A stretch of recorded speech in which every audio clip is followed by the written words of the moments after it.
بسم الله الرحمن الرحيم. عن عائشة رضي الله تعالى عنها قالت: سألت رسول الله صلى الله عليه وسلم: أيعذب الناس في قبورهم؟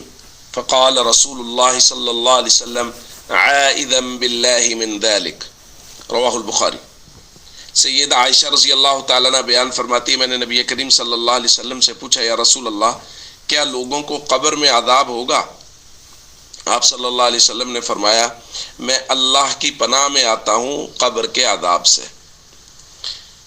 دوستو، یہ ایک پوری روایت ہے۔ سیدہ عائشہ رضی اللہ تعالیٰ عنہ کے پاس ایک یہودیہ آئی، ان یہودیۃ جاءت تسألها، اور کسی متعلق بات کرتی تھی، کچھ پوچھنا چاہتی تھی۔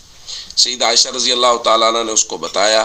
جاتے ہوئے اس نے دعا دی، اعاذک اللہ من عذاب القبر، کہ اللہ آپ کو عذاب قبر سے بچائے، محفوظ رکھے۔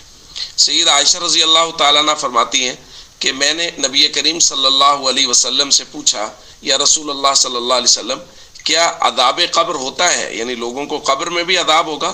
تو نبی کریم صلی اللہ علیہ وسلم نے اس سے پناہ مانگ کے فرمایا، جی ہاں، بالکل قبر میں عذاب ہوگا۔ ایک روایت میں نبی کریم صلی اللہ علیہ وسلم نے ارشاد فرمایا، انہم یعذبون عذابا تسمع البہائم کلھا، کہ قبر میں ایسا عذاب ہوتا ہے جس کو انسانوں کے علاوہ سارے درندے اور جانور وہ سن سکتے ہیں۔ دوستو، عذاب قبر، حضرت ابو ہریرہ رضی اللہ تعالیٰ عنہ بیان فرماتے ہیں، کان رسول اللہ صلی اللہ علیہ وسلم یدعو ویقول، نبی کریم صلی اللہ علیہ وسلم جب بھی دعا کرتے تھے فرماتے تھے، اللہم انی اعوذ بک من عذاب القبر، اے اللہ، میں عذاب قبر سے پناہ مانگتا ہوں۔